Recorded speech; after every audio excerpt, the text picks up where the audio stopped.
House of Lords building at 4th and Main was torn down, my grandfather saw the opportunity to create a downtown oasis, which he was not really a botanist, but he loved flowers, loved trees. He would purchase the land and build the park and then donate it to the city, who agreed to maintain it. The park was dedicated July 7th, 1966, at which my sister, who was 11 at the time, unveiled the park's marble statue, who was Ray Sharp, who was known around town, quite a character. He posed for that statue of a lead and zinc miner. The statue was commissioned in Carrara, Italy, and then shipped to Joplin, and she also presented the city with the key to the park.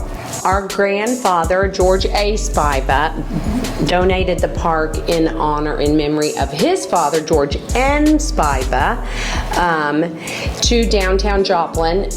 They were both artists, they were both philanthropists in the area. It was really something when it was first dedicated. The fountain had 7 different patterns that and colored lights that would change. It was a very pleasant place to visit. The Tri-State Mineral Museum donated 20 different mineral samples, including a 700-pound chunk, which is right out front, of lead and zinc ore. When you look back at both George N. and George A. Spiva, you see 2 intellects and culturally refined gentlemen that was way beyond their years in going forth in community development. They were big visuals. They saw everything much bigger than a lot of the people at that time. They were very narrow vision. These are people who are culturally refined, living in Joplin, Missouri, and brought the great culture here. It's a big deal when you think about what these gentlemen brought to Joplin in their studies and their travels and meeting people and their culturally refined art. For sure, is something that we owe a great gratitude to these people. It's the only green space downtown, and as Linda noted, it kind of represents the old money and bringing something to the city that it didn't have. You know, if you think about fountains, when you think of fountains in Missouri, you think of Kansas City because it has all the fountains. But this was a beautiful fountain many years ago. It'd be really nice if we could get it, And like you said, just to have a pretty peaceful place downtown would be nice with the hustle and bustle all the time. The first thing we're going to do is put a new sign in the park. Been working with Linda and a local artist to get that done. The family's going to do that.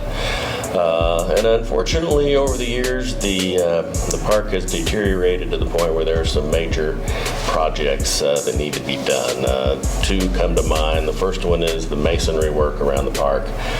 It's not just in need of tuck pointing. There are some places, for example, the stage around the miner statue, the walls have completely settled and are going to have to be totally replaced. So that's a big project. The other big project is the fountain. Unfortunately, the fountains don't dance anymore, and there are no lights, so we would like to bring it back to something close to what it was.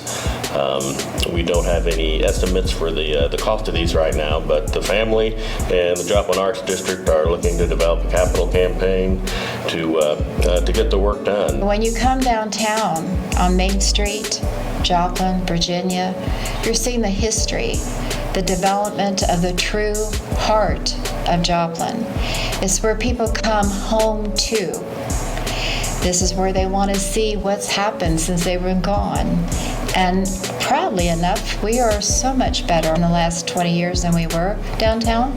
It is a beautiful place to be.